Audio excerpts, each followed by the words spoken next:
यीशु मसीह ने अपने लोगों को कहा कि मैं तुम्हें कभी भी अनाथ नहीं छोड़ूंगा, लेकिन मैं हमेशा तुम्हारे साथ हूँ। और सच में हम लोगों के लिए जो प्रभु पर विश्वास करते हैं, ये सबसे बड़ी बात है कि परमेश्वर हमारे साथ हैं, परमेश्वर हमारे साथ हैं, वो हमारे आगे आगे चलते हैं, वो हमारे साथ साथ चलते हैं। और प्रभु यीशु मसीह ने कहा मैं तुम्हें कभी भी ना छोड़ूंगा, कभी भी नहीं त्यागूंगा, लेकिन मैं हमेशा तुम्हारे साथ हूँ। देखो, इस चीज़ को हमें समझना होगा। कई बार जब हमारे जीवन में परेशानी आती है, कई बार जब हमारे जीवन में प्रेशर्स आते हैं, कई बार जब हमें मौत के मुंह में से निकल कर गुजरना पड़ता है, कई बार जब हमें दुख और परेशानी में से होकर गुजरना पड़ता है, बहुत लोग इस बात को भूल जाते हैं कि परमेश्वर उनके साथ हैं, और बजाय कि वो अपनी आंखों को प्रभु की ओर लगाएं, अपनी सोच को परमेश्वर के वचन की ओर लगाएं, वो दुनिया की ओर भागते हैं, वो दूसरे लोगों की ओर भागते हैं कि कहीं से हमें मदद मिल जाएगी। लेकिन मैं आपको बताना चाहती हूँ, परमेश्वर इतने विश्वास योग्य हैं। कई बार इंसान हमारे साथ वायदा करके बदल जाता है, लेकिन परमेश्वर कभी भी नहीं बदलते। वो हमेशा हमारे साथ हैं, वो हमेशा हमारे आगे चलते हैं, वो हमेशा हमें मार्गदर्शन करते हैं। और वो मार्गदर्शन कैसे करते हैं? अपने वचनों के द्वारा। किसके द्वारा प्रभु हमसे बात करते हैं? वचनों के द्वारा। जब हम उनके साथ समय बिताते हैं, जब हम उनके वचनों को पढ़ते हैं। देखो, अगर हम प्रभु के वचन को नहीं पढ़ते हैं, अगर हम प्रभु के वचन के अनुसार नहीं चलते हैं, हम प्रभु से प्यार नहीं करते हैं। क्योंकि वचन में लिखा है, प्रभु ने कहा ऐसी पीढ़ी आती है जो मुंह से तो कहते हैं कि प्रभु प्रभु, लेकिन उनका दिल मुझसे दूर है। और परमेश्वर से हम कुछ भी छिपा नहीं सकते। हमारे हृदय में क्या चलता है, हमारे मनों में क्या चलता है, हम क्या सोचते हैं, हम किन बातों के ऊपर ध्यान देते हैं, परमेश्वर की नजरों से, उनके कानों से कुछ भी नहीं छिप सकता। हम दीवारों के पीछे क्या बातें करते हैं, हम दरवाजे बंद करके क्या बातें करते हैं, प्रभु कहते हैं मैंने तेरी हर एक बात को सुना है, मैं तेरे उठने और बैठने को जानता हूं। और मैं सच बता दूं, अगर हमारा हृदय परमेश्वर के साथ नहीं जुड़ा है, हम इंसान को तो धोखा दे सकते हैं, लेकिन परमेश्वर को हम धोखा नहीं दे सकते।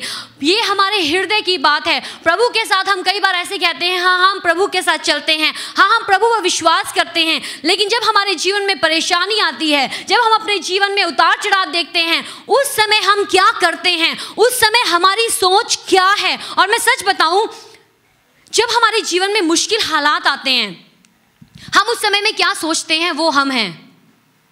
आमीन। एक समय होता है, ठीक है, हम किसी चीज़ से डर गए, अचानक से कोई बुरी खबर सुनी और डर गए, लेकिन फिर हमने अपने आप को वचन के द्वारा संभाला, परमेश्वर की सामर्थ के द्वारा हमने अपने आप को संभाल लिया। लेकिन कई लोग होते हैं, जब मुश्किल आती है, जब उतार चढ़ाव आते हैं, वो झिंझुड़ जाते हैं, वो हार मान लेते हैं। लेकिन अगर हम कहते हैं हम प्रभु पर विश्वास रखते हैं, उन दिनों में जाहिर होता है हमारा विश्वास किस पर है। हमारा विश्वास अपनी काबिलियत पर है, हमारा विश्वास प्रभु पर है। बुराई की जब हमारे जीवन में दुखी हालात आते हैं, उस समय में हम किसकी ओर देखते हैं? आमीन। हम किसकी ओर देखते हैं? हम अगर कहते हैं प्रभु हम आपसे प्यार करते हैं, प्रभु ने कहा जो मेरे वचनों को मानता है वो मुझसे प्यार करता है। प्यार करना सिर्फ कहना नहीं है, कि प्रभु की सेवा करना कुछ कहना नहीं है सिर्फ मुंह से, लेकिन करके दिखाना। दिल प्रभु के साथ जुड़ा है या नहीं, हमारे कान प्रभु की आवाज़ की ओर लगे हैं या नहीं, हम तैयार हैं प्रभु के वचनों के ऊपर अपने जीवन को चलाने के लिए। इससे जाहिर होता है हम प्रभु से प्यार करते हैं। ये हृदय का मामला है, ये हमारे दिल का मामला है। हमारा हृदय परमेश्वर के साथ जुड़ा होना चाहिए। आमीन। आज मैं आपसे एक घटना से बात करूंगी, और जिसका जिक्र है प्रेरितों की पुस्तक और उसका 12वां अध्याय। जिनके पास बाइबल है वो अपनी बाइबल खोल लें। प्रेरितों की पुस्तक उसका 12वां अध्याय, बुक ऑफ एक्ट्स चैप्टर 12। प्रेरितों की पुस्तक और उसका 12वां अध्याय। क्या हमारे परमेश्वर मुर्दा हैं? क्या हमारे परमेश्वर मुर्दा हैं? क्या हमारे परमेश्वर जीवित हैं? आमीन। और जो जीवित है, जब हम लोग उस जीवित परमेश्वर की आराधना करते हैं, हम भी जीवन में चलते हैं। हमारे में कोई मुर्दा चीज़ नहीं होती, मुर्दा सोच नहीं होती, मुर्दा हमारे एक्शंस नहीं होते, मुर्दा हमारे शब्द नहीं होते, लेकिन अगर हम कहते हैं हम उस जीवित परमेश्वर की आराधना करते हैं, हमारी सोच जीवित होगी। कैसे? परमेश्वर के वचन से। हमारा चाल चलन जीवित होगा। हम जहाँ जाएंगे जीवन को लेकर आएंगे। वहाँ बुराई नहीं होगी, वहाँ पर लड़ाई झगड़ा नहीं होगा, वहाँ पर बेचैनी नहीं होगी, वहाँ पर अशांति नहीं होगी। मुझे बताएं, जब प्रभु यीशु मसीह मुर्दा परिस्थितियों में गए, एक बार एक व्यक्ति की बेटी मर गई और प्रभु यीशु मसीह के पास आके उसने कहा, गुरु चलें, मेरी बेटी बीमार है। लेकिन कुछ समय के बाद कुछ लोग उसके पास है, उसने कहा कि इनको परेशान मत कर क्योंकि तेरी बेटी मर चुकी है। और प्रभु यीशु मसीह ने क्या किया? उन्होंने अपने कानों को लोगों की बातों की ओर नहीं लगाया, लेकिन उन्होंने कहा इसकी बेटी मरी नहीं लेकिन सोई हुई है। आमीन। और जब वो उस व्यक्ति के घर गए, उसके घर में मातम का हालात थे और रो रहे होंगे लोग, बड़ी बड़ी खौफनाक परिस्थिति होगी, हाय हाय मची होगी, क्योंकि एक बुजुर्ग व्यक्ति नहीं गया है लेकिन एक छोटी बच्ची गई है। आमीन। कई बार जब बुजुर्ग व्यक्ति की मृत्यु होती है, अपनी पूरी उम्र जी के, लोग कहते हैं चलो सब कुछ देख लिया, सब कुछ जी लिया, बच्चों की शादी कर दी, नाती पोतों को भी देख लिया, अब पूरी उम्र गुजार के वो व्यक्ति चला गया है। लेकिन यहाँ पर परिस्थिति उल्टी है। यहाँ पर कोई बुजुर्ग नहीं है, यहाँ पर एक छोटी बेटी है। और प्रभु यीशु मसीह जब उस परिस्थिति में गए, उन्होंने रोने वालों की ओर ध्यान नहीं दिया, उन्होंने उनकी ओर कान नहीं लगाया जो कहते थे ये बेटी मर गई है। लेकिन उन्होंने क्या किया? जितने भी अविश्वास से भरे हुए सबको पहले कमरे से बाहर निकाला और कुछ ही लोग अपने 3 चेलों पतरस, याकूब और यूहन्ना को लेकर उस कमरे में गए और उन्होंने कहा बेटी उठ खड़ी हो। आमीन। प्रभु यीशु मसीह जहां पर भी गए जीवन को लेकर आए। आज प्रभु यीशु कहाँ है? वचन कहता है प्रभु का आत्मा हमारे अंदर है। वचन कहता है प्रभु यीशु मसीह हमारे साथ हैं। और अगर प्रभु हमारे साथ हैं, प्रभु का आत्मा हमारे अंदर है, जब हम चलते हैं, हम किसको लेकर चलते हैं? जीवन को या मौत को? जब हम लोगों से बात करते हैं, हम उनके जीवन में क्या बोते हैं? श्राप या आशीष? आमीन। हमें आशीष का मूल होने के लिए बुलाया गया है। हम अब्राहम की संतान हैं, हम परमेश्वर का बीज हैं। आमीन। परमेश्वर हमारे साथ है। यहाँ पर प्रेरितों की पुस्तक में एक हालात हुए और यहाँ पर हम देखते हैं 12वां अध्याय, प्रेरितों की पुस्तक, उसका 12 अध्याय, उसकी पहली आयत। उस समय हेरोदेस राजा ने कलीसिया के कई व्यक्तियों को सताने के लिए उन पर हाथ डाले। अब हम एक सिचुएशन देख रहे हैं कि जब प्रभु यीशु मसीह मुर्दों में से जीवित हो उठे, उसके बाद प्रभु 40 दिन 40 रात अपने चेलों के साथ रहे, उन्हें परमेश्वर के राज्य के बारे में बातें बताई और उनके देखते देखते वो स्वर्ग में उठा लिए गए। और करीब 500 से ज़्यादा लोगों ने प्रभु यीशु मसीह के जी उठने के बाद उन्हें देखा। और जब स्वर्ग में उठा लिए गए, 2 स्वर्गदूत वहाँ खड़े थे। उन्होंने कहा चेलों को, जिसको तुम आज बादलों में जाते हुए देखते हो वो बहुत जल्द बादलों में फिर से आएगा। आमीन। कितने स्वर्गदूतों की गवाही थी? 2। एक नहीं, कितने? 2। जब 2 लोगों की गवाही होती है क्या होती है? श्योरिटी। आमीन। जब आप अगर कोर्ट में जाते हैं, एक गवाह से अगर बात नहीं बनती, 2 गवाह को लेकर आते हैं, 2 गवाह से नहीं 3, और जितने ज़्यादा गवाह होते हैं ये इस बात का सबूत होती है कि जो व्यक्ति कह रहा है वो सच है। और उन स्वर्गदूतों ने कहा जिसको तुम आज जाते हुए देख रहे हो बादलों में, वो फिर से बहुत जल्द आएगा। और मैं आपको बता दूं, वचन के अनुसार हम अंत दिनों में हैं। अगर आप बाइबल पढ़ते हैं, अगर आपने मत्ती रचित सुसमाचार उसके 24वें अध्याय को पढ़ा है, वहाँ पर क्लियरली प्रभु यीशु मसीह ने अपने चेलों से कहा कि मैं बहुत जल्द आऊँगा। और अंत समय की निशानियों के बारे में प्रभु ने बताया। जब आप उस अध्याय को पढ़ेंगे, आप कई चीज़ों को समझेंगे कि हम अंत समय में हैं। जो आज इस दुनिया के हालात हैं वो प्रभु यीशु मसीह के आगमन की ओर इशारा दे रहे हैं। आपने देखा है जानवर, जब जानवर सीजन चेंज होता है, जब पक्षी सीजन चेंज होता है, वो एक जगह से दूसरी जगह उड़ते हैं। अगर वो ठंड में रहते हैं, अगर उस जगह में ठंड आ रही है, वो क्या करते हैं? उड़ के उस जगह में जाते हैं जहां पर मौसम अच्छा है। अगर पंछी, जिनके पास हमसे बहुत कम बुद्धि है, वो इस बात को समझ जाते हैं, तो हम इंसान जो परमेश्वर के स्वरूप और उनकी समानता में बने हैं, हम क्यों नहीं इन चिन्हों को समझते हैं? हम क्यों नहीं अपने पापों से तौबा करते हैं? हम क्यों नहीं अपने बुरे मार्गों से पलट जाते हैं? देखो, मैं आपसे एक सवाल पूछना चाहती हूँ।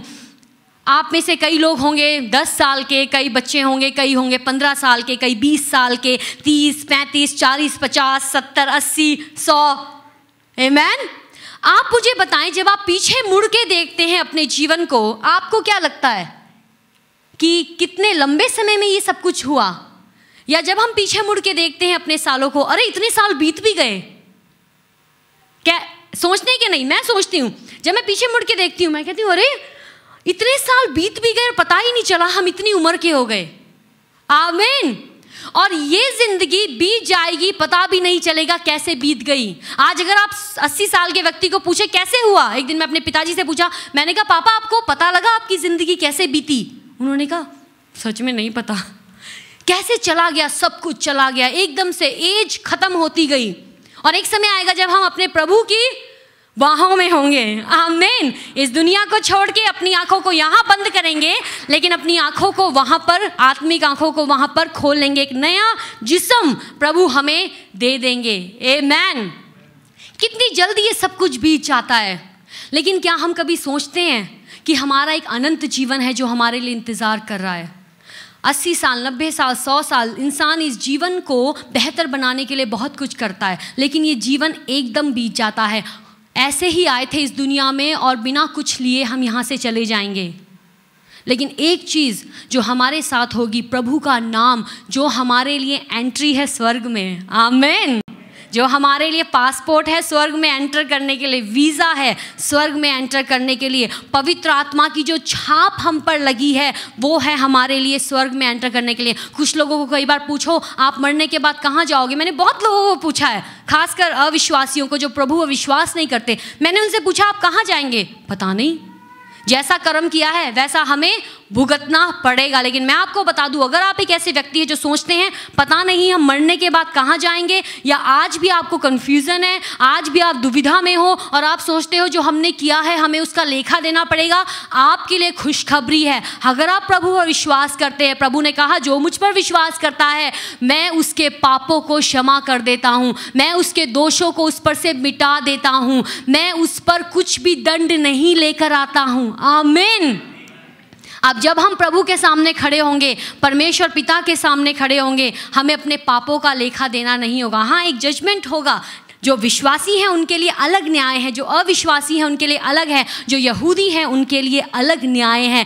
लेकिन हमारे ऊपर न्याय इसलिए नहीं होगा, लेकिन हमारे ऊपर न्याय किस लिए होगा कि जो मैंने तुम्हें सौंपा क्या तुमने उसके मुताबिक अपना जीवन जिया? तुम तो परमेश्वर के वचन को जानते थे, क्या तुमने दूसरों के सामने उदाहरण रखा? आमीन। देखो, हम जितना वचन जानते हैं हमें बड़ा ही केयरफुल रहने की ज़रूरत है। हम जितना वचन सुनते हैं, हम जितना वचन जानते हैं, अगर हम उसके मुताबिक नहीं चलते, परमेश्वर को हमें लेखा देना है कि हमने क्या उस वचन के अनुसार किया। हम बहरे नहीं थे, हम अंधे नहीं थे, लेकिन वचन हम हर मीटिंग में सुनते गए, अब वचन पढ़ते गए, लेकिन उस वचन का हमने क्या किया।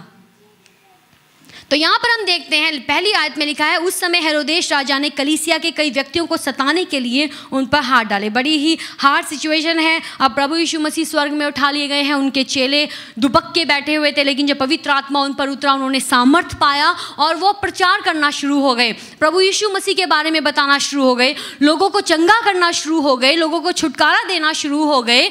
और उस समय जो राजा था, हेरोदेस अग्रिप्पा जो राजा था, उसने यहूदियों को खुश करने के लिए, क्योंकि यहूदी लोग प्रभु के चेलों से नफरत करते थे, और उनको खुश करने के लिए इस राजा ने जो मसीही लोग थे, जो प्रभु पर विश्वास करते थे, उनको सताना शुरू कर दिया, उनको पकड़ पकड़ के मारना शुरू कर दिया। बड़ी हार्ड सिचुएशन थी। क्यों? क्योंकि पॉलिटिकल रीज़न थे, राजनीतिक कारण थे। अगर मैं यहूदियों को, राजा ने सोचा अगर मैं यहूदियों को खुश रखूँगा तो ये मेरे पक्ष में होंगे, मुझे सपोर्ट देंगे। आज भी ऐसा ही होता है पॉलिटिकली, और कई चीज़ों के कारण क्या होता है, सपोर्ट के लिए लोग क्या कुछ नहीं करते, किसी का कत्ल करवा देते हैं, किसी को कुछ भी करवा देते हैं, संपत्ति हड़प लेते हैं। कईयों जानते हुए भी, कई लोग जो लोग राजनीति में हैं, इस बात को जानते हुए भी कि ये दूसरों के लिए नुकसानदायक है, वो करते हैं। क्यों? क्योंकि उन्हें दूसरे लोगों की सपोर्ट चाहिए। आज भी ये चीज़ होती आ रही है। आप जानते हैं, इस चीज़ से परिचित हैं?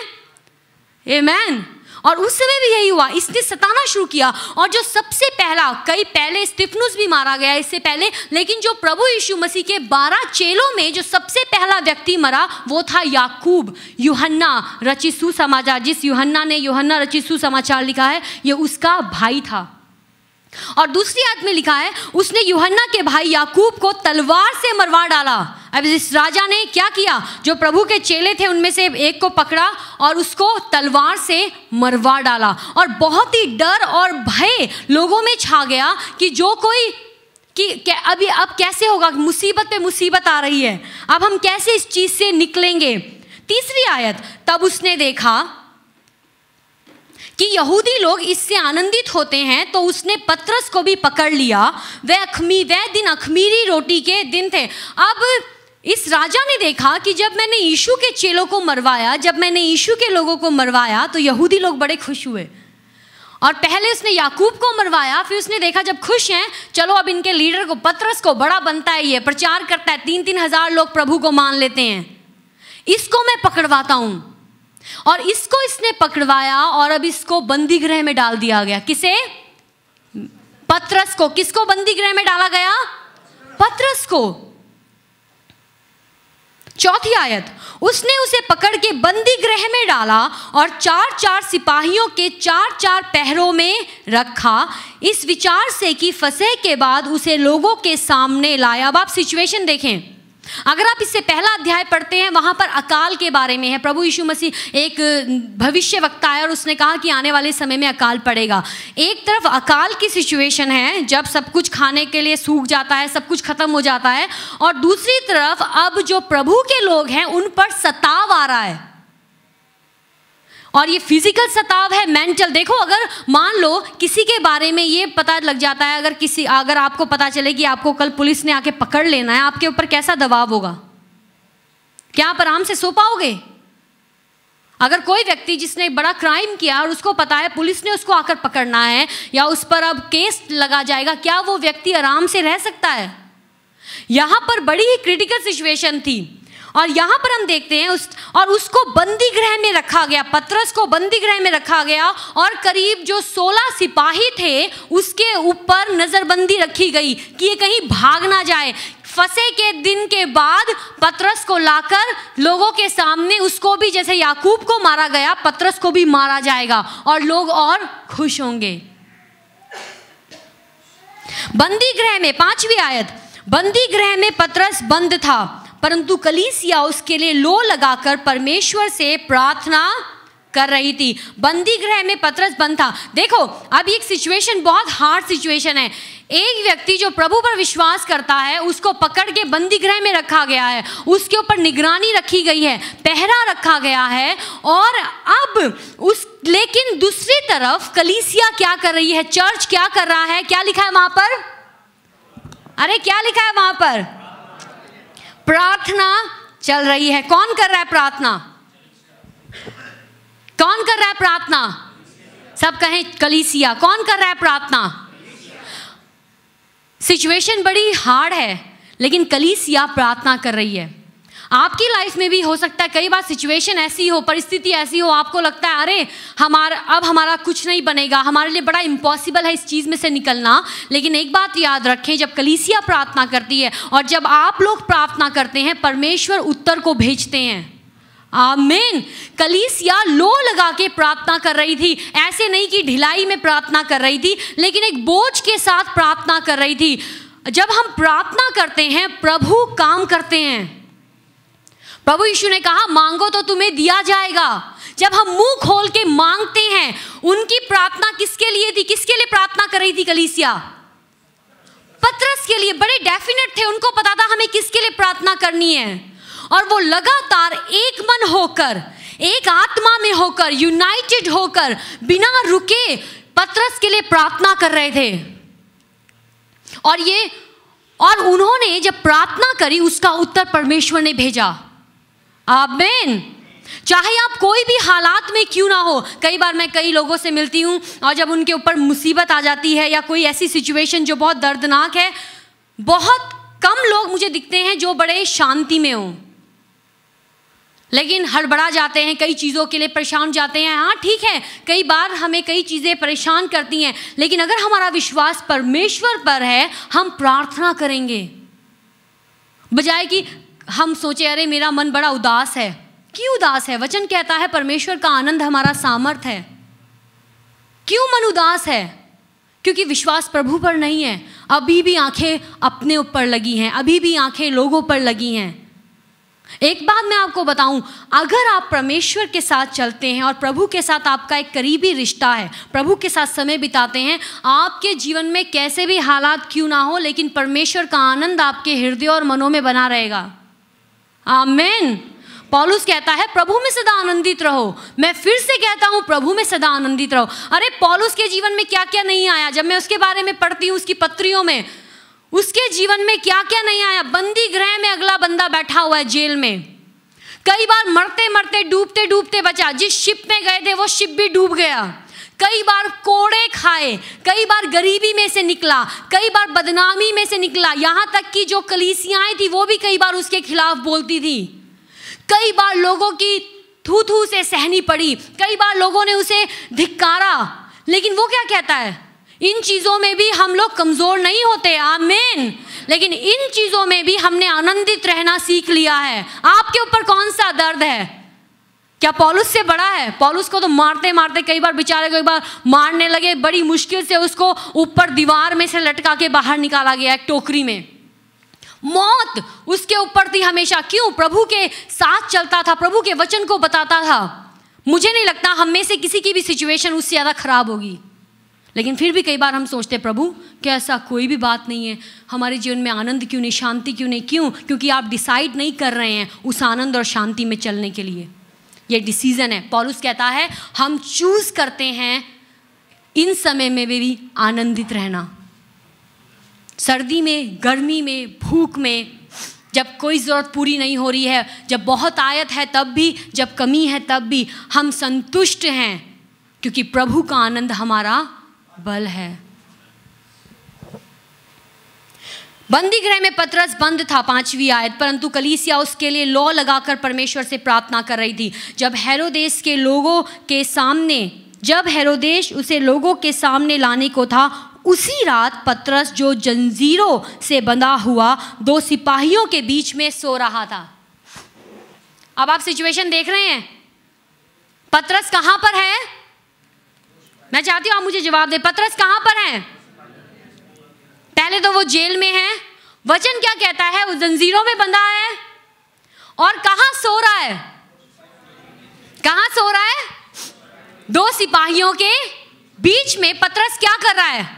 वो हाय हाय कर रहा है, वो प्रभु के नाम को वो दुहाई दे रहा है, हाय रब्बा तू की कितना, या सब कुछ प्रभु आपके पीछे चलने के कारण ही हुआ है। आपने कहा था वचन को मान, आपने कहा था क्षमा कर, देखो प्रभु आज मैंने इस व्यक्ति को क्षमा किया, लेकिन फिर अब वो मुझे नुकसान पहुंचा रहा है।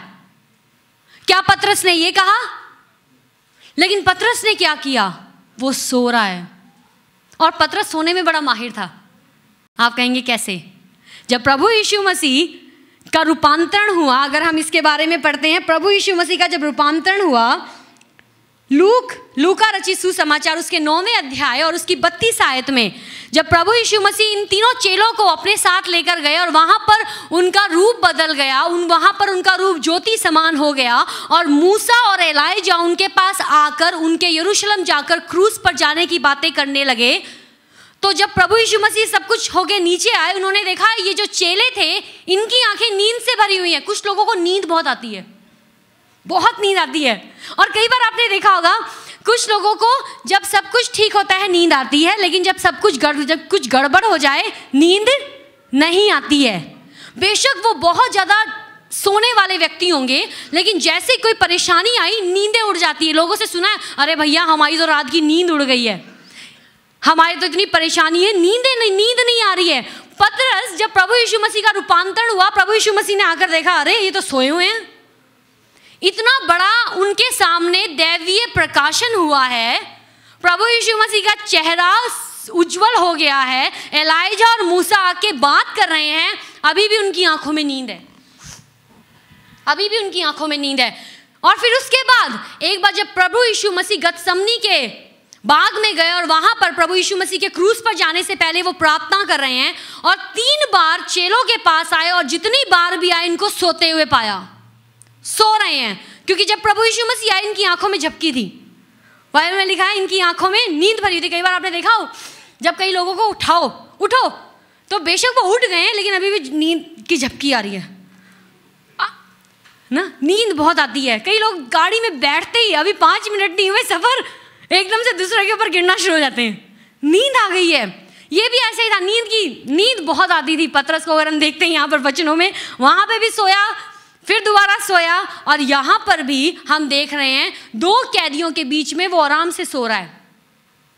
लेकिन यहाँ पर जो उसकी नींद है वो प्रभु पर विश्वास करने के लिए, क्योंकि उस समय पतरस कई बातों को नहीं समझ सकता था। कई बातों में वो बहुत इमैच्योर था। कई बार वो सोचता था, कई बार उस प्रभु से एक बार उसने पूछा, प्रभु यीशु मसीह हम आपके पीछे चलते हैं, क्या मिलेगा? पैसा मिलेगा, नाम शोहरत मिलेगी, शान मिलेगी, वाहवाही मिलेगी। आमीन। बड़ा इंसानी दिमाग था, सोच थी, मनुष्य की बुद्धि थी। लेकिन कई बार उसने प्रकाशन में भी बात करी। जब प्रभु यीशु मसीह ने पूछा अपने चेलों को, तुम क्या कहते हो, लोग क्या कहते हैं मैं कौन हूं? चेलों ने कहा, किसी ने कहा आपको कुछ लोग कहते हैं आप एलाइजा हो, कई लोग कहते हैं आप मूसा हो, आप कोई नबी हो। लेकिन प्रभु ने कहा, पतरस तुम क्या कहते हो? उसने कहा, प्रभु आप जीवित परमेश्वर के पुत्र हो। आमीन। और प्रभु ने कहा, तुझ पर ये इंसान के द्वारा जाहिर नहीं हुआ है, लहू और मांस के द्वारा नहीं, लेकिन मेरे पिता की ओर से जाहिर हुआ है। और उसने प्रभु को पहचाना। और यहाँ पर हम देखते हैं बंदी गृह में पतरस है, 16 लोगों की आंखें उस पर हैं और जेल के अंदर बंद है, लेकिन यहाँ पर बड़े चैन से सो रहा है। हाथों में बेड़ियां हैं लेकिन बड़े चैन से सो रहा है। हो सकता है तकिया भी ना हो सकता हो गद्दा भी ना हो, और हमें नहीं पता मौसम कैसा था, लेकिन बड़े चैन से सो रहा है। और उसको ये पता है कल मुझे लोगों के सामने लाकर जैसे याकूब को मारा गया मुझे भी मार दिया जाएगा, लेकिन फिर भी चैन से सो रहा है। विश्वास प्रभु पर है, अपनी चीजों पर नहीं। कई बार लोग कहते हैं हमें नींद की समस्या है। ऐसे लोग अगर जो कहते हैं हमें नींद की समस्या है, मैं आपको बताऊं प्रभु पर विश्वास रखो, आपकी नींद की समस्या खत्म हो जाएगी। आमीन। दानियल ने प्रभु पर विश्वास रखा, उसको भूखे शेरों की मांद में डाल दिया गया, और राजा जिसने डलवाया, लोगों के कहने पे राजा को राजमहल में नींद नहीं आ रही है, लेकिन दानियल शेरों की गुफा में बैठा सो रहा है। क्यों? प्रभु पर विश्वास था। और मेरी भी प्रार्थना आप लोगों के लिए, अगर यहाँ पर कुछ लोग हैं जिनको नींद नहीं आती है या जो घबरा जाते हैं, मेरी प्रार्थना है प्रभु आपको हियाव दें, प्रभु आपको प्रकाशन दे जैसा उन्होंने पतरस को दिया, और पतरस पहचान पाया कि आप जीवित परमेश्वर के पुत्र हो। जब हेरोदेस उसे लोगों के सामने लाने को था, उसी रात पतरस 2 जंजीरों से बंधा हुआ था और सिपाहियों के बीच में सो रहा था, और पहरुए द्वार पर बंदी गृह की रखवाली कर रहे थे। तो देखो प्रभु का एक स्वर्गदूत आ खड़ा हुआ और उस कोठरी में ज्योति चमकी, और उसने पतरस की पसली पर हाथ मार के उसे जगाया और कहा, उठ जल्दी कर। यहाँ पर हम देखते हैं अलौकिक तरीके से पतरस को सहायता मिली। जब आप परमेश्वर पे विश्वास करते हैं, प्रभु आपके लिए अलौकिक सहायता भेजते हैं। आमीन। उस जेल के दरवाजे बंद हैं, लोगों का पहरा उस पर है, लेकिन प्रभु ने अपने स्वर्गदूत को भेजा। वो स्वर्गदूत जो 24 घंटे, जो लगातार, कोई समय नहीं है, क्योंकि ये जो 24 घंटे हैं ये सिर्फ हमारे ही धरती तक हैं। अगर हम जाएंगे स्पेस में, कई बार यहाँ के 24 घंटे वहाँ के कई हजार साल गुना हो जाते हैं। जो समय यहाँ पर है पृथ्वी पर, वो समय शनि पर नहीं चल रहा है, वो समय मार्स पर नहीं चल रहा है, वो समय चांद पर नहीं चल रहा है, हमारी पृथ्वी का एक समय है। और वचन कहता है जो स्वर्गदूत हैं वो लगातार परमेश्वर के मुख को निहारते हैं। और जब स्वर्गदूत आया है वो ऐसे नहीं आया टाइम पास करने के लिए। जितने भी लोगों के बारे में जब हम बाइबल में पढ़ते हैं, जब भी परमेश्वर का दूत उनके पास आया, एक संदेश को लेकर आया, एक छुटकारे को लेकर आया। ये स्वर्गदूत कोई इंसान नहीं है, ये वो हैं जो परमेश्वर का चेहरा निहारते हैं, प्रभु की हुजूरी में खड़े होते हैं। और एक बात देखिए, परमेश्वर ने पतरस को छुड़ाने के लिए अपने दूत को भेजा। आमीन। किसी इंसान को नहीं भेजा, लेकिन दूत को भेजा, क्योंकि परमेश्वर को उसकी फिक्र है। कलीसिया एक तरफ प्रार्थना कर रही है और परमेश्वर कह रहे हैं, अरे कुछ हो रहा है पृथ्वी पर, कुछ हो रहा है। मेरे लोग प्रार्थना कर रहे हैं। क्या कर रहे हैं? मेरे लोग प्रार्थना कर रहे हैं, मेरे लोग दरवाजा खटखटा रहे हैं, मेरे लोग मेरी दुहाई दे रहे हैं। और प्रभु क्यों ना सुनेंगे? क्योंकि परमेश्वर का वचन कहता है, प्रभु ने कहा, जब मेरे लोग अपने आप को नम्र करते हैं, जब मेरे लोग अपनी बुरे मार्गों से पलट जाते हैं और मेरी दुहाई देते हैं, मैं स्वर्ग से उनकी सुनूंगा और उनके लिए कार्य करूंगा। आमीन। क्यों नहीं परमेश्वर करते? यहां पर किया है। जब कलीसिया प्रार्थना कर रही है, प्रभु ने स्वर्गदूत को भेजा है। और प्रभु के स्वर्गदूत के आने का मतलब, वो किसको रिप्रेजेंट करता है? स्वर्गदूत परमेश्वर को। और प्रभु ने किसी इंसान को नहीं, लेकिन अपनी एंजेलिक बीइंग को भेजा है, एक स्वर्गदूत को भेजा है। जा और मेरे दास की सहायता कर, वो बेड़ियों में है, वो बंधन में है, कल उस पर मौत की सजा है, लेकिन तू जा और इसके लिए दरवाजा खोल, इसकी मदद कर, इसको उस परेशानी में से निकाल कर ला। आमीन। अगर आप आज किसी बंधन में हैं, परमेश्वर ने अपने कान बंद नहीं करे हैं, वो आपकी दुहाई को सुनते हैं। वो आज, कल और हमेशा के लिए युगानुयुग एक समान परमेश्वर हैं। वो आज भी आपकी दुहाई को सुनते हैं। उन्होंने अपने कान आपकी ओर लगाए हुए हैं। और जब पतरस के पास स्वर्गदूत आया, पतरस अभी भी सो रहा है। क्या कर रहा है पतरस? सो रहा है। और देखो कैसे एक व्यक्ति जिसके ऊपर मौत की सजा है, वो व्यक्ति सो रहा है। एक सेकंड के लिए सोच कर देखो। किसी को पता है कल उसको फांसी लग जाएगी, किसी को पता है कल उसको जेल हो जाएगी, किसी को पता है कल उसको तलवार से मार दिया जाएगा। लोगों की नींदें खराब हो जाती हैं, लोगों की नींदें उड़ जाती हैं। लेकिन पतरस ने प्रभु पर विश्वास किया। अगर आप एक ऐसे व्यक्ति हैं जो प्रभु पर विश्वास करते हैं, कुछ भी आपके जीवन में हो जाए, आप शांति में रहोगे, आप तड़पोगे नहीं, आप प्रभु के हाथों में अपने बोझ को देंगे। प्रभु ने कहा, हे बोझ से दबे लोगों, थके और हारे, बोझ से दबे हैं। अगर कोई इस जगह में ऐसा है जो बोझ से दबा है, अगर कोई ऐसा है जो थक गया है, जो हार गया है अपनी परिस्थितियों से लड़ते लड़ते, परमेश्वर के हाथों में उन बातों को दे दो और प्रभु आपके लिए लड़ेंगे। प्रभु आपके लिए लड़ेंगे। जहाँ पर इंसानी शक्ति खत्म हो जाती है, जहाँ पर इंसान कहता है प्रभु अब मुझसे कुछ नहीं हो सकता, प्रभु कहते हैं बहुत बढ़िया है, ये समय है जब मैं तुम्हारी कमज़ोरी में अपने बल को जाहिर करूँगा। पौलुस कहता है हम अपने ऊपर घमंड नहीं करते कि हम कितना जानते। पौलुस कहता है अगर कोई घमंड करता है तो मैं ज़्यादा कर सकता हूँ। क्यों? क्योंकि मैं फरीसियों का फरीसी हूँ, मैं बहुत पढ़ा लिखा हूँ और मैं एक बहुत अच्छे गोत्र में से हूँ। लेकिन वो क्या कहता है, हमारे पास शरीर में घमंड करने के लिए कुछ भी नहीं है, लेकिन जब हम कमज़ोर होते हैं तब प्रभु का बल हमारी कमज़ोरी में जाहिर होता है। अपनी कमज़ोरी में हम घमंड करते हैं, इसमें नहीं कि हम ये कर सकते हैं, पर इसमें कि प्रभु आपके बल के द्वारा हम ये कर सकते हैं। आमीन। और यहाँ पर पतरस सो रहा है। 7 आयत, तो देखो प्रभु का एक स्वर्गदूत आ खड़ा हुआ और उस कोठरी में ज्योति चमकी। प्रभु का स्वर्गदूत आके खड़ा हो गया है उसके छुटकारे के लिए, और उस जगह में ज्योति चमकी है। लेकिन फिर भी पतरस की आंखें नहीं खुली, अभी भी वो सो रहा है। वो इतनी टेंशन फ्री हो गया है, लेकिन वो सोए जा रहा है। और स्वर्गदूत को क्या करना पड़ा, उसने पतरस की पसली पर हाथ मार के उसे जगाया। स्वर्गदूत ने कहा, पतरस उठ खड़े हो, जाग अपनी नींद से। कई बार हम लोग बच्चों को कहते हैं, अरे उठो, 1 घंटा लगता है कई बार उठाने के लिए, कई बार 10 मिनट, उठ जाओ सुबह हो गई है, उठ जाओ स्कूल का टाइम हो गया है। बोलते बोलते बोलते थक जाते, कई बार आके एक मलगाना भी पड़ता है, उठो, उठते हो कि नहीं, टाइम देखो कितना हो गया है। नींद, पतरस सोया हुआ है, परेशानी आने वाली है कल, लेकिन वो इतना टेंशन फ्री है, वो सोया हुआ है। जैसे कोई कहता है ना, कई बार घोड़े बेचकर लोग सो जाते हैं, उनको कुछ पता नहीं होता कौन आ रहा है कौन जा रहा है, लेकिन उनको बस सोना है।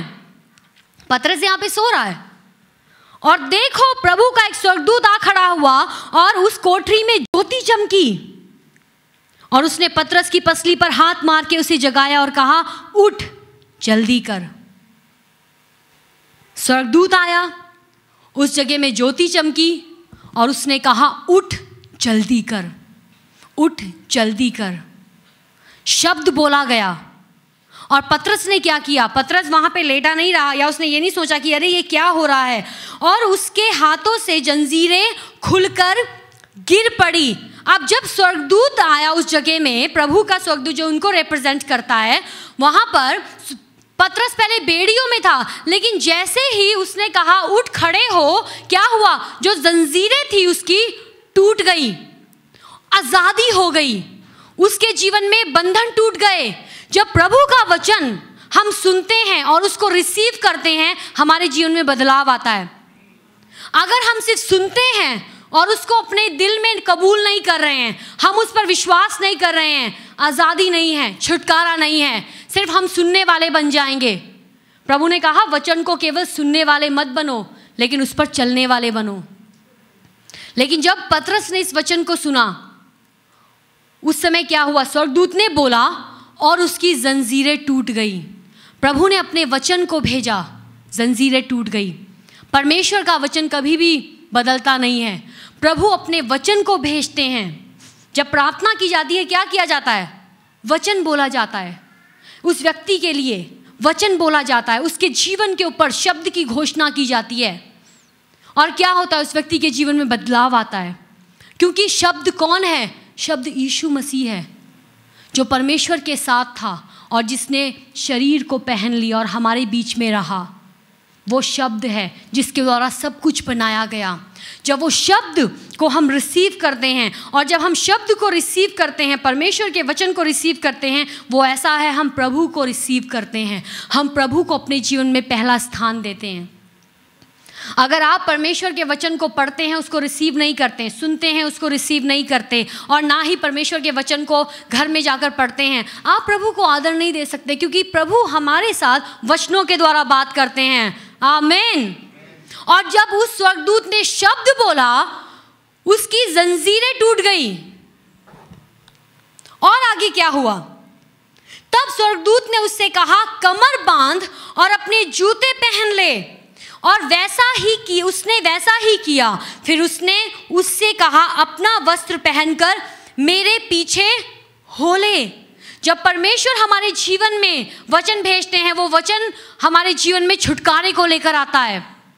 और उसने क्या किया? पतरस ने उस बात को अनसुना नहीं किया, लेकिन जैसा जैसा वो स्वर्गदूत कहता गया, उसके अनुसार वो करता गया।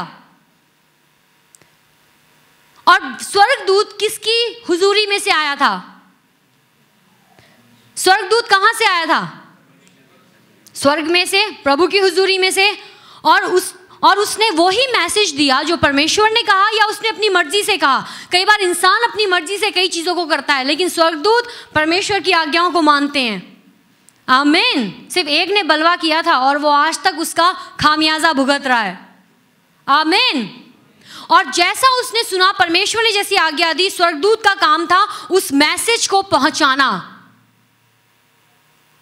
अब पतरस ने ये नहीं किया कि स्वर्गदूत की सेवा करने लगा या स्वर्गदूत की आराधना करने लगा। नहीं, स्वर्गदूत की आराधना नहीं करनी है।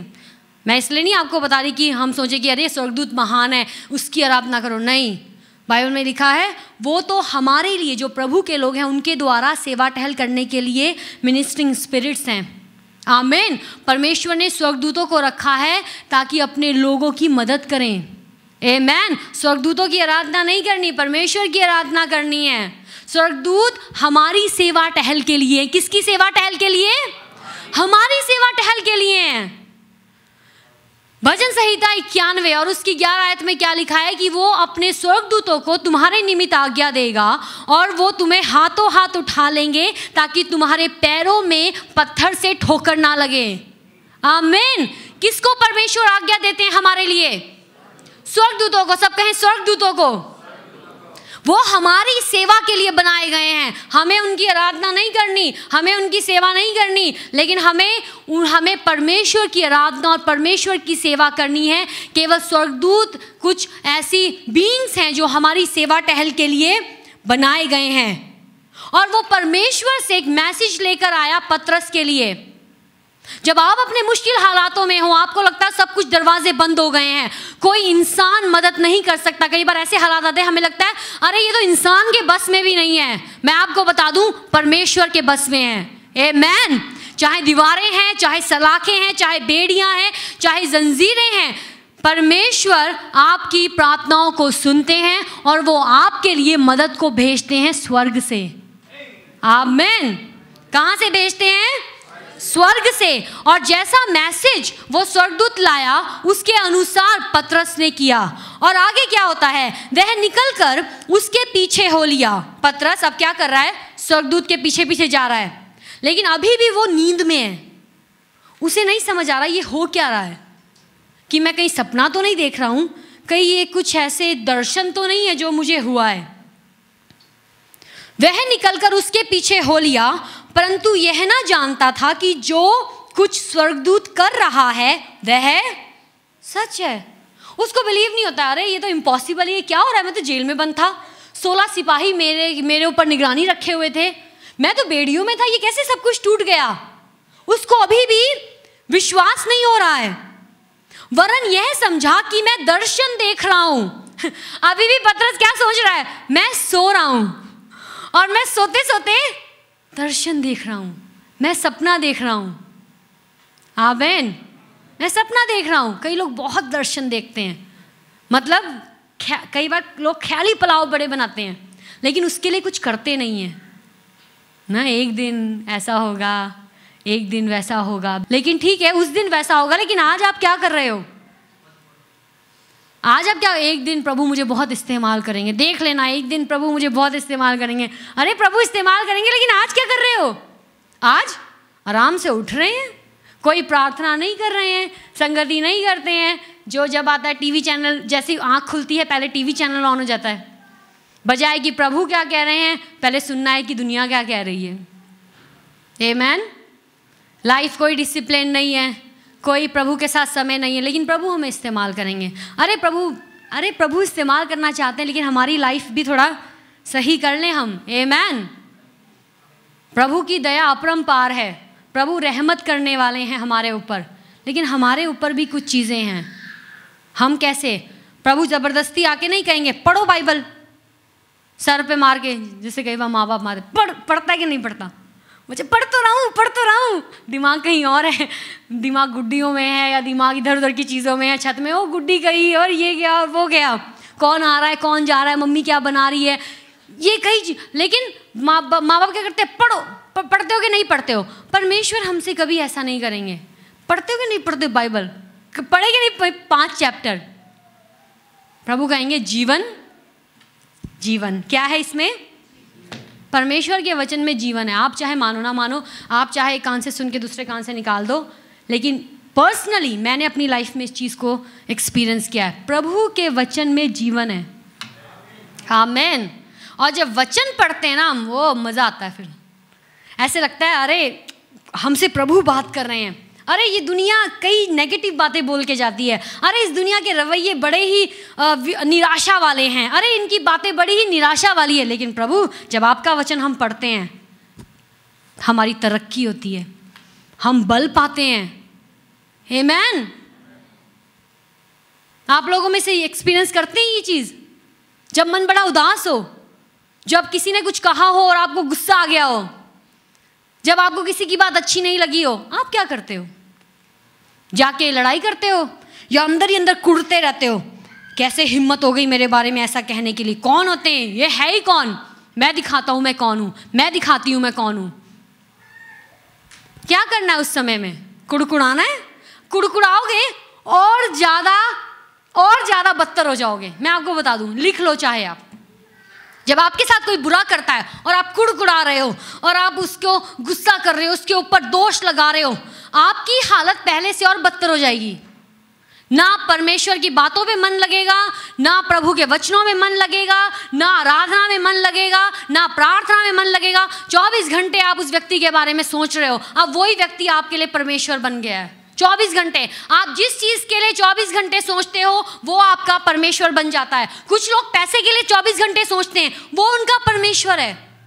वो परमेश्वर की नहीं, लेकिन एक दुष्ट आत्मा मैमन करके उसको पूछते हैं, क्योंकि उनके लिए परमेश्वर पैसा बन गया है। प्रभु ने कहा तुम दो मालिकों की सेवा नहीं कर सकते, या तो तुम परमेश्वर की सेवा कर लो या तुम पैसे की सेवा कर लो। पैसा बुरा नहीं है, लेकिन वचन कहता है पैसे का प्रेम क्या है? पैसे का लालच, सेटिस्फाइड नहीं है, और चाहिए, ये खत्म नहीं हो रही है भूख। पैसे का प्रेम सब कहें सब, फिर कहें सब बुराइयों की जड़ है। आमेन। पैसे का प्रेम सब बुराइयों की क्या कह रहा है वचन? जड़ है। जब पैसे के लिए साथ प्रेम हो जाता है ना, हर चीज़ हम कोशिश करते हैं। हमारे लिए कोई व्यक्ति मायने नहीं रखता, हमारे लिए कोई रिश्ते मायने नहीं रखते, कौन है कोई किसी के लिए आदर सम्मान नहीं है। बस हमें पैसा चाहिए, बस हमें पैसा चाहिए। उसके लिए चाहे हमें 2 नंबर का काम करना पड़े, उसके लिए चाहे हमें अगर हॉस्पिटल में कोई व्यक्ति मर भी गया है उसको भी मशीन में रख के पैसे चार्ज करने पड़े, फिर भी हम करेंगे। और ऐसा होता है, बहुत जगहों में ऐसा हो रहा है। एक व्यक्ति मर गया लेकिन उसको मशीन में रखा हुआ है ताकि एक दिन और करके पैसे बना लें। आमीन। क्या है ये? गुनाह है। मरे हुए को भी लोग नहीं छोड़ते, उससे भी पैसा कमाने की कोशिश करते हैं। क्योंकि परमेश्वर, क्यों? रीज़न ये क्यों है? क्योंकि पहली बात, परमेश्वर, इंसान स्वार्थी हो गया है। और बाइबल में लिखा है अंत के समय में इंसान स्वार्थी, अंत के समय में बहुत बुरे दिन आएंगे। क्या आएंगे? बहुत बुरे दिन आएंगे। रीजन क्या है? पहली चीज जो लिस्ट में, क्योंकि इंसान स्वार्थी हो जाएगा। क्या हो जाएगा? स्वार्थी हो जाएगा, इसलिए बुरे दिन आएंगे। स्वार्थी हो जाएगा इंसान, उसको सिर्फ मैं दिखेगा, मेरा दिखेगा, मुझे, मेरे लिए। और ये है बुरे दिनों की निशानी। वचन क्या कहता है? पैसे का मोह, पैसे का प्रेम हर बुराई की जड़ है, हर बुराई की जड़ है। हम इस चीज़ से दूर रहें, हम इस चीज़ को अपने से दूर रखें, हम अपने दिल को परमेश्वर के साथ जोड़ें। हमारी सहायता प्रभु की ओर से आती है और वो हमारी ज़रूरतों को पूरा करते हैं। और उसको ऐसा लगा कि मैं अभी भी सपना देख रहा हूँ। अरे मैं तो अभी सपना देख रहा हूँ, ये नहीं, सच नहीं है, ये नहीं हो सकता, ये इम्पॉसिबल है। लेकिन प्रभु असंभव को संभव करने वाले हैं। और वह निकलकर उसके पीछे हो लिया, परंतु यह न जानता था जो कुछ स्वर्गदूत कर रहा है वह सच है, वरन यह समझा कि मैं दर्शन देख रहा हूँ। तब वह पहले और दूसरे पहरे से निकलकर उस लोहे के फाटक पर पहुँचे जो नगर की ओर है। तो जब पतरस स्वर्गदूत के पीछे पीछे, जब परमेश्वर का मैसेज आया स्वर्गदूत के द्वारा पतरस के पास, पतरस ने उसको माना, विश्वास किया, और अब वो एक के बाद एक फाटक से जा रहे हैं। पहले एक फाटक उसके लिए खुला। आपके जीवन में कितने फाटक बंद हैं? आपको लगता है अरे अब तो कुछ भी नहीं हो सकता, अरे सब कुछ खत्म हो गया। अरे मैं बता दूं, हमारे परमेश्वर वो हैं जो राख में से जीवन को ले आते हैं। जब सब कुछ आप कहो ना खत्म, प्रभु कहते हैं अब शुरू है। आमीन। वचन कहता है जब कुछ भी नहीं था, परमेश्वर ने वचन बोला। क्या बोला? वचन बोला और सब कुछ हो गया। एक दरवाजा बंद है, प्रभु हाय ये दरवाजा नहीं खुलता, प्रभु मेरी नौकरी का दरवाजा नहीं खुलता, प्रभु मेरी शादी का दरवाजा नहीं खुलता, प्रभु हमारे रगड़े झगड़े खत्म होने का दरवाजा नहीं खुलता, अरे मेरी शांति का दरवाजा नहीं खुलता। प्रभु कहते हैं मैं सारे दरवाजों को खोल देता हूं। जो मैं दरवाजा खोलता हूं उसको कोई बंद नहीं कर सकता। आमीन। लेकिन जो मैं बंद करता हूं तुम कोशिश कर लो उसे खोलने की, तुम खोल नहीं सकते। आमीन। लोग डर में जीते हैं, और सिर्फ इसी मोहल्ले की नहीं, लेकिन आई थिंक ये बहुत जगहों की एक जड़ वाली समस्या है कि हाय किसी ने कुछ कर दिया, हाय किसी ने कुछ कर दिया मेरे टब्बर के ऊपर, मेरे मुंडे के ऊपर, मेरी कुड़ी दे उत्ते हैं, मेरे न्याणिया दे उत्ते कुछ कर दिया। अरे क्या किया है? प्रभु को जीवन दो, आप प्रभु के साथ चलेंगे। वचन कहता है, प्रभु कहते हैं मैं अपने स्वर्गदूतों को तुम्हारे लिए आज्ञा देता हूं, और तुम्हें क्या चाहिए? आमीन। स्वर्गदूतों को आज्ञा दे रही है। वचन कहता है जो परमेश्वर का डर मानते हैं, प्रभु अपने स्वर्गदूतों का बाड़ा उनके इर्द गिर्द लगाते हैं। कौन सी बला आपको छुएगी? कोई भी नहीं छुएगा। लेकिन प्रॉब्लम क्या है? हम डरते हैं, हमारा विश्वास परमेश्वर पर नहीं है, समय नहीं बिता रहे हैं। अरे चलें प्रभु के साथ, देखो चख कर देखो परमेश्वर कितने भले हैं। आमीन। परमेश्वर आपके जीवन में कोई भी दरवाजा जो बंद है उसे खोलने का सामर्थ्य रखते हैं। उन्होंने समुद्र को दो फाड़ कर दिया, आपके लिए दरवाजे को वो दो फाड़ क्यों नहीं करेंगे? आमीन। विश्वास करो, कुड़कुड़ाओ नहीं, बार बार पीछे मत मुड़ो, लेकिन एक बार जब प्रभु के साथ चल दिए हो, चलते जाओ और उनकी महिमा को देखोगे। प्रभु ने कहा मरियम को तू विश्वास कर और देखना तू परमेश्वर की महिमा को देखेगी। आमीन। अपने पड़ोसी को कहें हिलाकर, विश्वास करें तो परमेश्वर की महिमा को देखेंगे। अरे थोड़ा जोर से बोले, दम है कि नहीं कलीसिया में? अरे हिलाकर बोलो, विश्वास करो बहन, विश्वास करो भाई। आमीन। विश्वास करो, सिर्फ विश्वास करो, ना कुछ दो, ना कुछ वारो, ना इतने दिन करो, सिर्फ विश्वास करो। दुनिया में जाओ, ये करो, वो करो, इतना चढ़ाओ, उतना चढ़ाओ, ये लेकर आओ, वो लेकर आओ। प्रभु कहते हैं सिर्फ विश्वास करो। आमीन। सिर्फ विश्वास करो, तुम परमेश्वर की महिमा को देखोगे। एक दरवाजा खुला, आज कौन सा दरवाजा बंद है? प्रभु आपके दरवाजे को खोलने जा रहे हैं। दूसरा दरवाजा खुला। आमीन। प्रभु दरवाजे खोलते जा रहे हैं। और पतरस सोच रहा है अभी भी दर्शन देख रहा हूं। पतरस सोच रहा है मैं अभी भी सोया हुआ हूं। पतरस सोच रहा है अरे अभी भी कोई सपना ही लग रहा है, ये हो क्या रहा है? मैं तो जंजीरों में बंद था, मैं तो बंदी गृह में था। मैं आपको बताऊं, जब आप प्रभु में विश्वास रखते हैं, आपको विश्वास ही नहीं होगा जो आपके जीवन में आज हो गया है, ये हो कैसे गया है? आमीन। ये हो कैसे गया है? और जब आप पीछे मुड़ के देखेंगे, अरे प्रभु मैंने तो सोचा मैं तो खत्म हो गया हूं, मैंने तो सोचा मेरी आशा खत्म हो गई है, लेकिन कैसे आज तक मैं जीवित हूं? कैसे आज तक आपने मेरी जरूरतों को पूरा किया? कैसे आज तक आपने मुझे संभाल के रखा? आमीन।